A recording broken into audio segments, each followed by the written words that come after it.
Maganda pa rin ba si Brody after ng nerf? Sa Mobile Legends Guide na to, pag-uusapan natin yung mga adjustment na dapat mong gawin pagtapos ng nerf.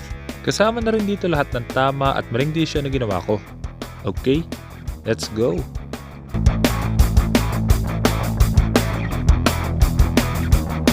You have slain an enemy! Double kill!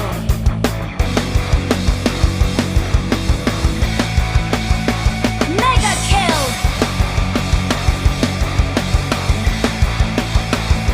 You have slain an enemy! Double kill!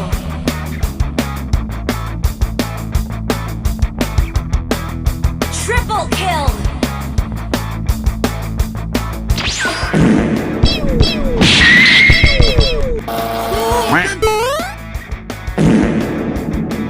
Mega kill! Double kill!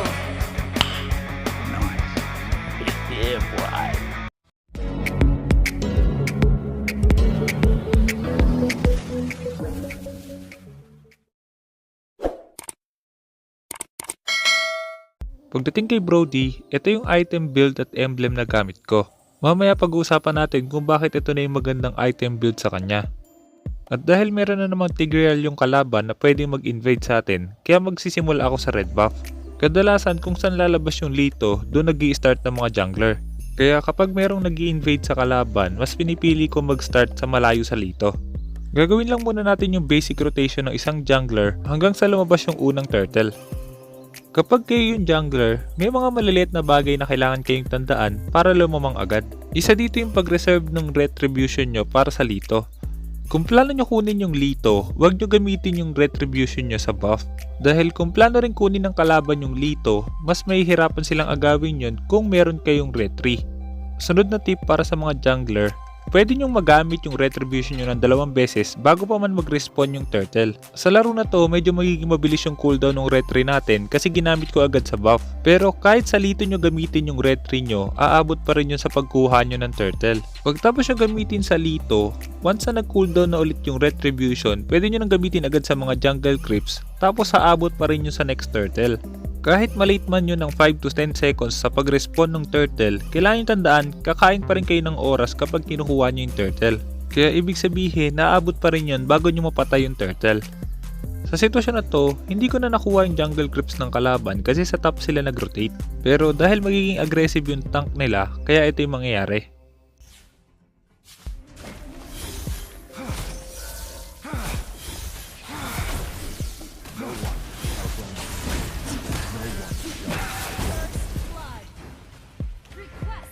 At dahil napatay natin yung tank, dapat kunin na agad natin yung turtle.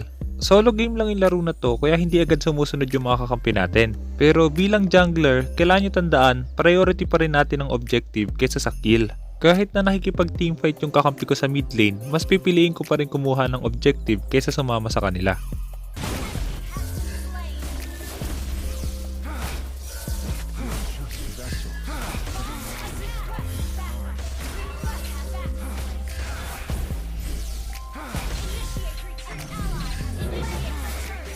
Pagtapos natin makuha yung turtle, dahil natapos yung teamfight sa mid lane, kaya possible pa rin natin makuha yung mga jungle creeps ng kalaban. Kapag kayo yung jungler, huwag kayong matatakot na kunin yung mga jungle creeps ng kalaban kung alam nyo naman kung saan sila galing or saan sila magro-rotate. Importante to para mas malamangan natin yung jungler ng kalaban. At dahil sa bottom lane magre-respawn yung next turtle, kaya doon naman tayo magro-rotate. Pagdating ng 3-minute mark, kailangan maunahan na natin yung jungler ng kalaban sa pagkuha ng crab. Maganda yun para mas mabilis tayong magkaroon ng item at mas lalamang agad tayo sa teamfight. Iwasan nyo rin na kumuha ng mga farm sa lane kung meron namang nagde-defend at meron namang kayong mga jungle creeps. Maliban sa mas mababa yung pera sa lane, mas babagal yung rotation natin dahil kumukuha pa tayo ng farm doon. Ibig sabihin, mas mauuna yung kalaban sa pagkuha ng crab. Maganda lang kunin yung mga farm sa lane after 5 minutes or kapag wala kayong jungle na makuha. At dahil objective pa rin ang crab, kaya hindi tayo basta-basta sasama sa teamfight nang hindi nakukuha yung objective.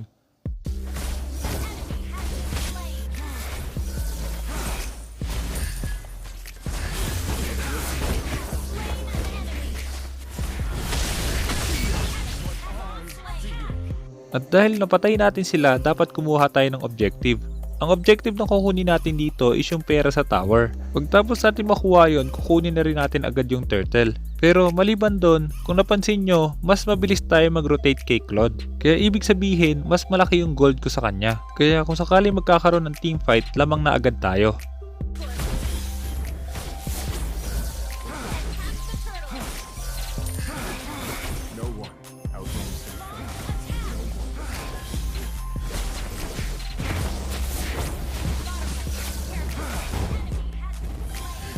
Isa sa mga nerf kay Brody is yung damage ng ultimate niya kapag mas maliit na yung buhay ng kalaban. Kaya maganda yung tank build sa kanya kasi malaki pa rin yung damage ng ultimate basta maraming stack at maliit yung buhay ng kalaban. At sa update na to, mas pinaliit lang nila yung damage ng ultimate kapag mas maliit yung buhay. Pero hindi nila totally inalis.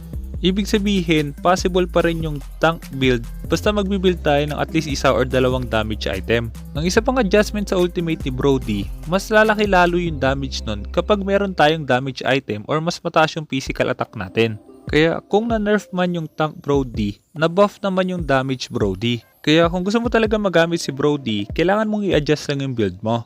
Para magkaroon ng damage yung ultimate natin sa early game, kaya maganda yung Raptor Machete. Defensive boots pa rin kasi hindi ganun ka-mobile na hero si Brody, at BOD naman para sa damage, Brute Force para sa additional defense. Yung dalawang huling item pwede nyo palitan depende sa sitwasyon. Sa laro na to, dahil merong Claude yung kalaban, kaya kailangan natin mag Wind of Nature.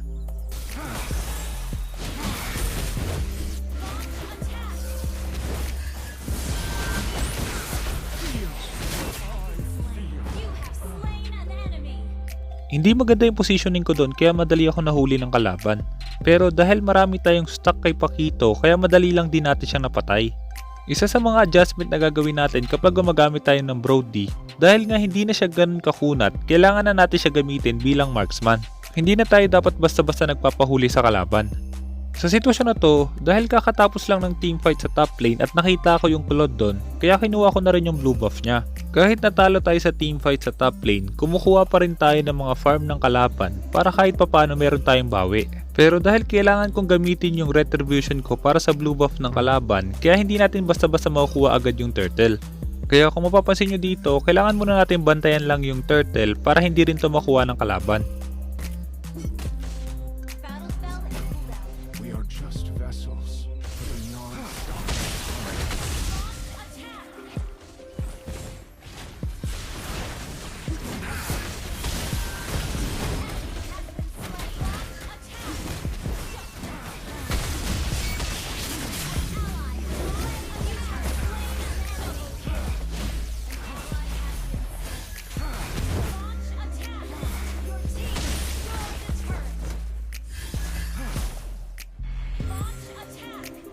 Kung napansin nyo sa teamfight na yun, ang main priority ko is yung turtle habang nilalagyan ng stack yung mga kalaban. Hindi ko na rin pinilit habulin yung Paquito dahil nga pagtapos ng turtle dapat kumuha tayo ng tower kasi napatay natin sila. Ito yung advantage kapag nasanay kayo na mas unahin ng objective kaysa sa kill. At dahil nakuha na naman natin yung objective, kaya pwede na naman natin bawasan yung jungle creeps ng kalaban. Makikita nyo pa sa laro na to na halos pareho pa rin yung Brody pagdating ng mid to late game basta nabuo nyo na yung item nyo. Kahit isa or dalawang damage item lang tapos puro defensive item na, hindi na basta-basta mapapatay si Brody.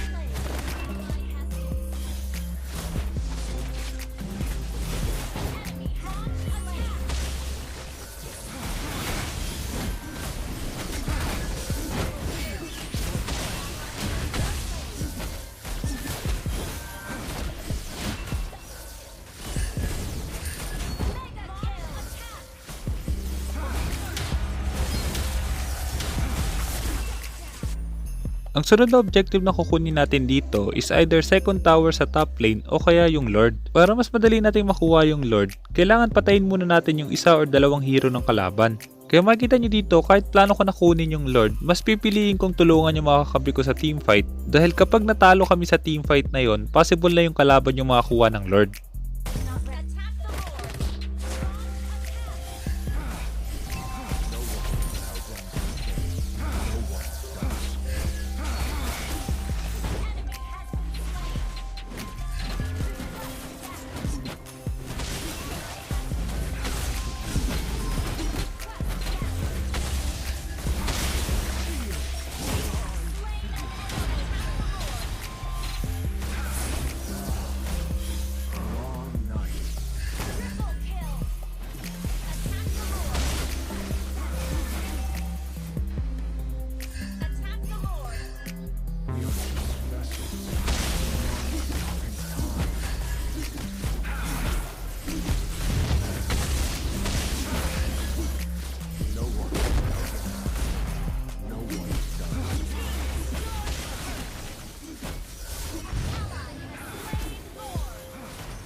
to stay.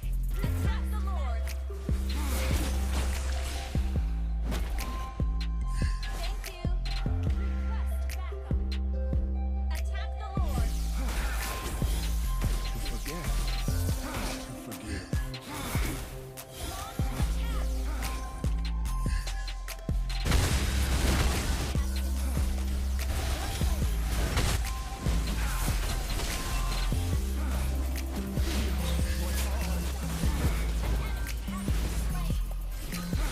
Double kill. Launch attack. Double kill. Launch attack. Well played. Launch attack. Launch attack.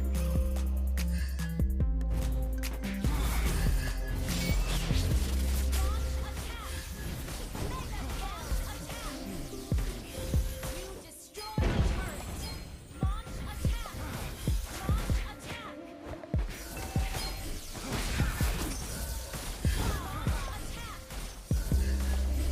Wiped out.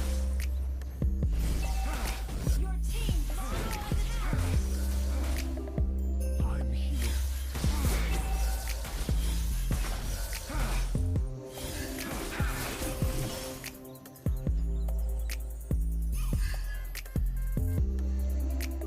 Oblivion doesn't grant you peace.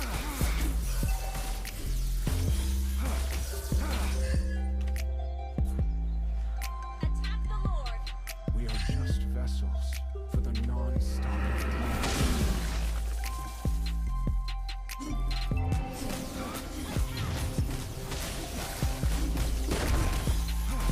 To forget, I'm here to stay.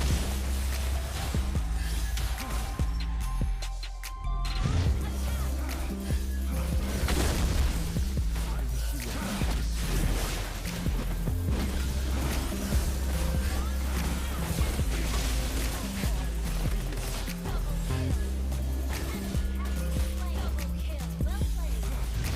Push. Wiped out.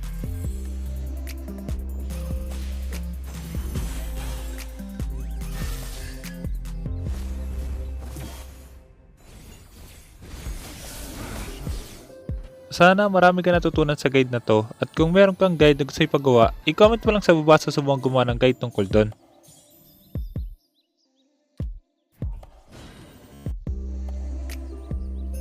Kaya kung hindi ka pa nakasubscribe, hit mo na yung subscribe pati yung notification bell. Basta lagi mo lang tatandaan, kung gusto mo mag-improve, just master the basics. I'm out.